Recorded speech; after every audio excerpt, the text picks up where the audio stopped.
Even though we were studying different subjects in college, him in business, me in literature, we still ended up together.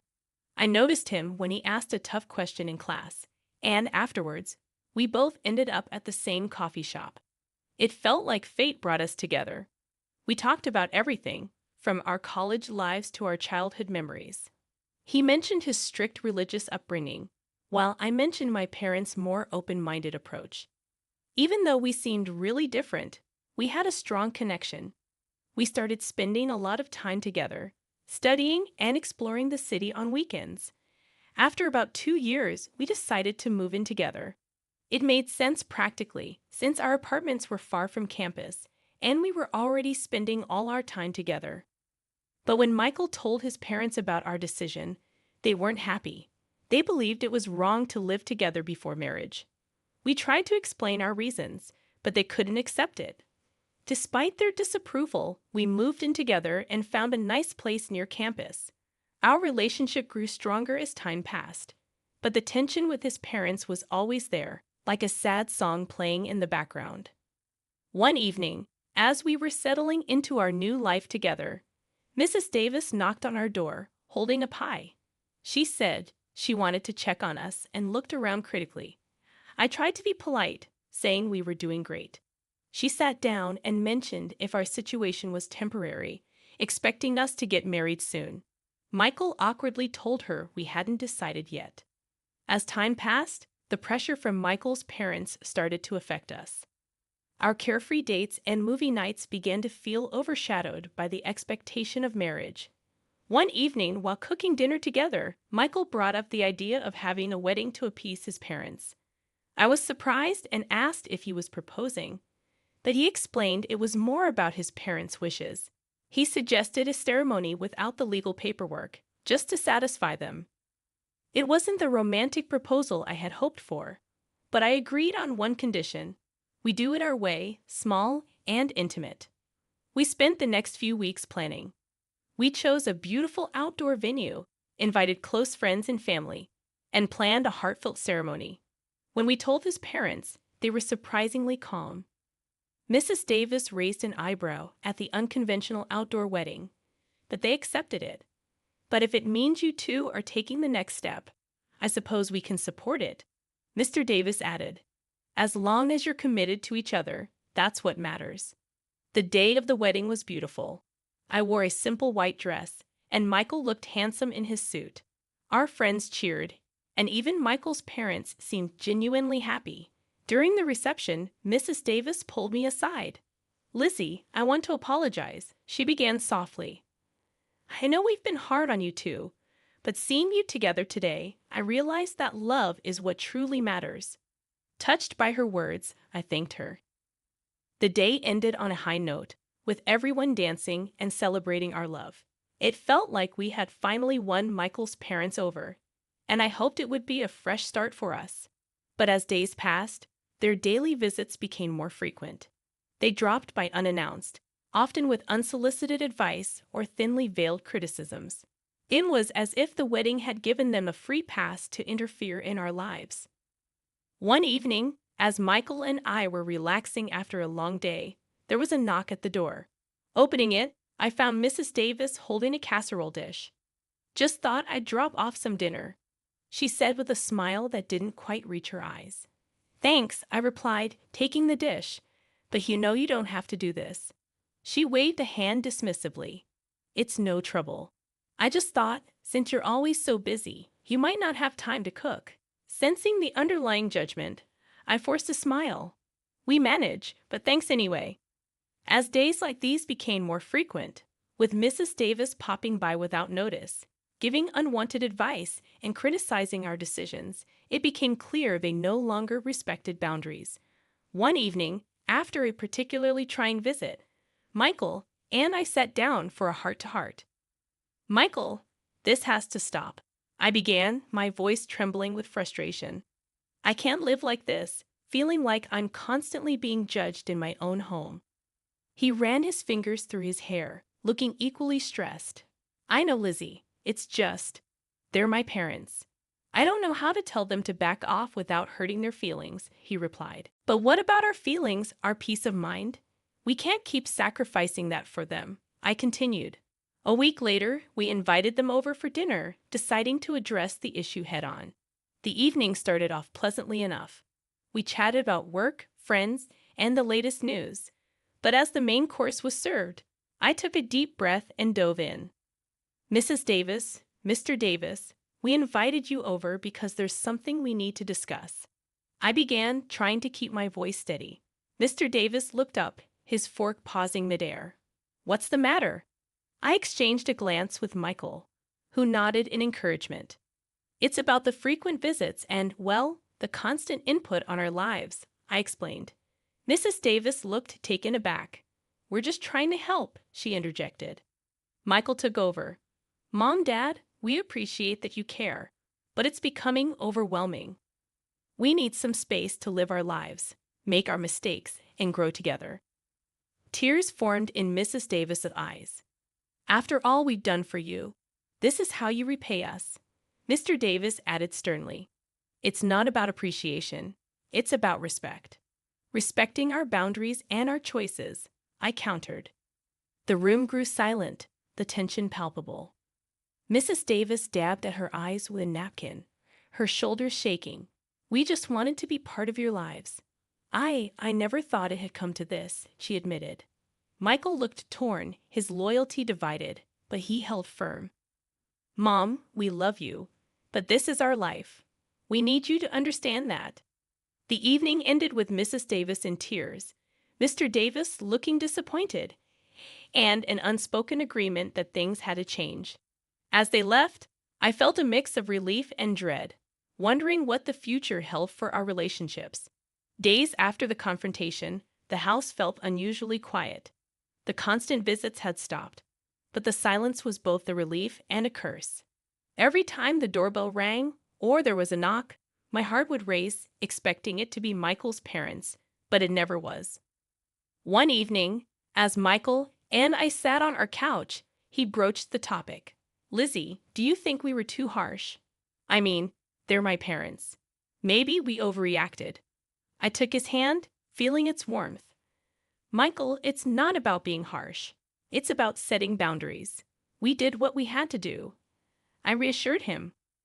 I know. It's just hard. I never imagined being in this situation with them, he sighed deeply. As days turned into weeks, we began to feel the weight of our decision.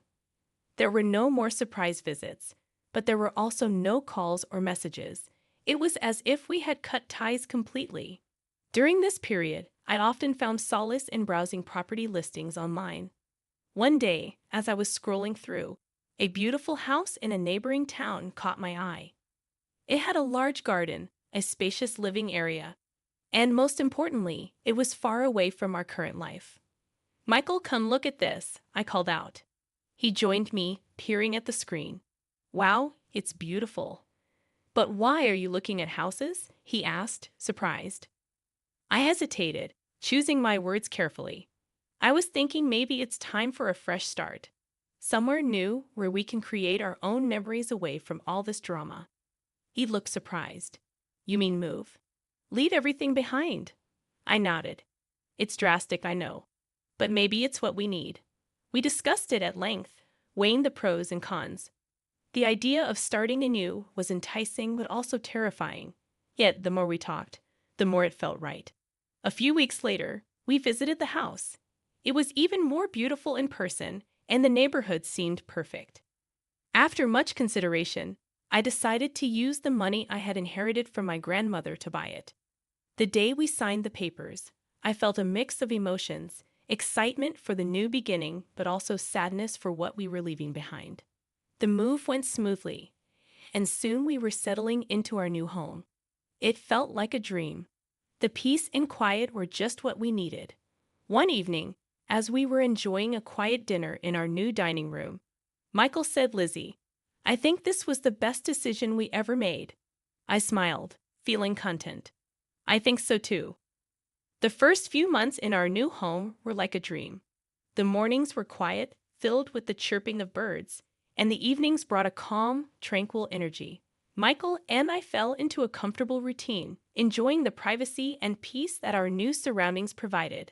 The past seemed like a distant memory, and the attention that once surrounded our lives had all but vanished. Disappeared until one fateful day. I was in the kitchen preparing dinner when the doorbell rang. Michael went to answer it. I heard murmurs and then a familiar voice. My heart sank. It was Mrs. Davis. I walked to the entrance, my face revealing my shock. There they were, Mrs. and Mr. Davis, suitcases in tow, standing at our doorstep. "Mom, Dad, what are you doing here?" Michael asked, his voice filled with surprise. Mrs. Davis smiled a bit too sweetly. "We missed you, dear, and we thought, why not pay a visit?" I tried to keep my composure. "It's unexpected," Mr. Davis chimed in. "We just wanted to see where our son is living now. Is that so wrong?" Michael seemed torn. "Of course not, but a heads up would have been nice." Mrs. Davis looked around, her eyes scanning our home. "Oh, what a lovely place you have here. Much nicer than the old one." I bristled but said nothing. The visit turned into a stay. One night became two, then three. They began to settle in, making themselves comfortable, much like they had in our previous home. One evening after dinner, I pulled Michael aside. "Michael, we can't go down this road again. We moved to escape this." He sighed. "I know, Lizzie, but they're my parents. I can't just throw them out." "Then what?" "Let them take over our lives again." Mrs. Davis, who seemed to have overheard our conversation, walked over, her eyes welling up with tears. "Is that how you feel, Michael? That we're a burden?" Michael looked helplessly at me, then back at his mother. "Mom, it's not like that. We just wish you had told us you were coming." She sniffled. "We just wanted to be close to our son, but it seems we're not welcome here either." I had a sinking feeling when I heard Michael's parents mention they'd made a decision about their living situation. The two of us had recently been discussing the matter privately, hoping to find a delicate way to address the issue. Now it seemed the matter was going to be thrust into the open. "Lizzie, Michael," Mr. Davis began, "we have some news." Michael shifted in his seat, already sensing what was coming. "Go on," he prompted. Mrs. Davis, trying to sound cheerful, said, "We've sold our house. We realize there's no need for it when we have such a lovely family home here with you two." My eyes widened in shock. "You did what?" "We wanted to be closer to you both," Mr. Davis explained, looking earnest. Mrs. Davis looked hurt. "We are family. Why wouldn't you want us here?" I took a deep breath and said what I'd wanted to say for a long time. "This house, it's mine. It's not owned jointly by Michael and me. It's in my name only." I retrieved a file from the study, showing them the ownership documents. Mrs. Davis looked at the papers and then back at me, clearly stunned. "But you're married. What's yours is Michael's and vice versa." I smiled triumphantly. "That's where you're mistaken. We held a wedding ceremony, yes, but Michael and I never legally married. We never signed any official documents, so technically you're not my in-laws." The weight of my words seemed to hang in the air. Mrs. Davis's face turned a shade paler, her eyes widening in disbelief. Mr. Davis looked from me to Michael, seeking some form of denial. Michael took my hand, signaling his support. "It's true, Mom and Dad. We thought you'd be more accepting if we had a ceremony. But we never felt the need to get the state involved in our relationship." Mrs. Davis began to sob. "So you deceived us, and now you're throwing us out."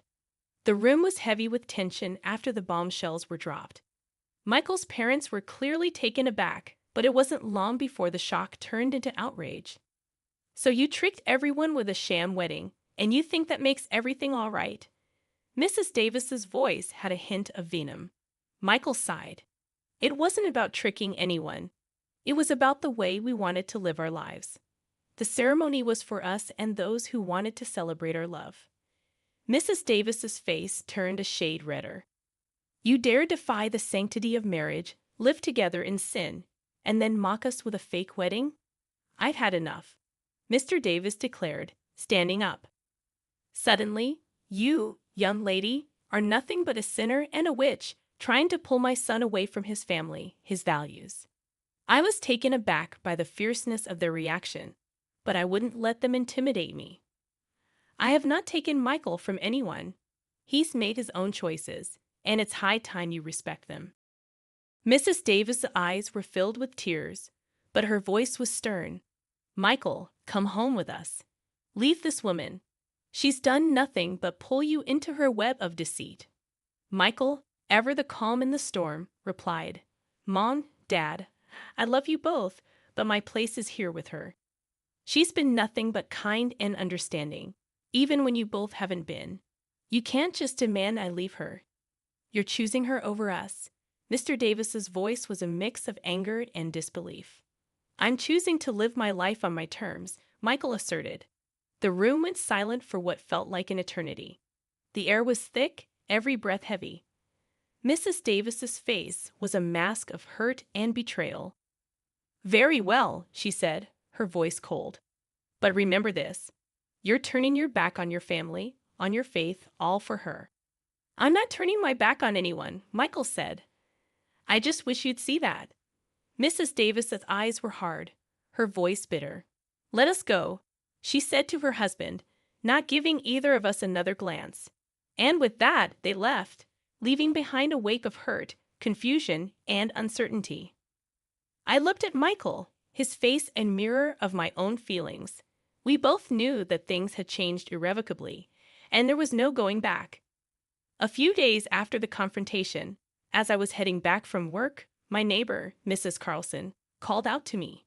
She was an older lady known for her daily walks and her uncanny ability to know everyone's business. Did you hear about the Davis family not selling their house? She asked, with a knowing look. I paused, taken aback. What do you mean? She leaned closer, lowering her voice. They never put their house on the market. I heard from Susan, who heard from Janice, who works at the town's real estate office. There's no record of the Davis property being up for sale. I felt a knot form in my stomach. Were they lying to us all this time? When I got home, I shared the information with Michael. He looked shocked. I can't believe they'd lie to us. What were they trying to achieve? We both knew the answer. They wanted to manipulate the situation to their advantage. The realization was a hard pill to swallow. All this time, while we tried to understand and accommodate them, they had been playing a game. Michael sighed deeply, rubbing his temples. This changes things. It's one thing to have disagreements, but outright deception, that's something else entirely. We can't keep letting them pull us into their manipulative games, I said firmly. We need boundaries, strong ones. Michael nodded. You're right.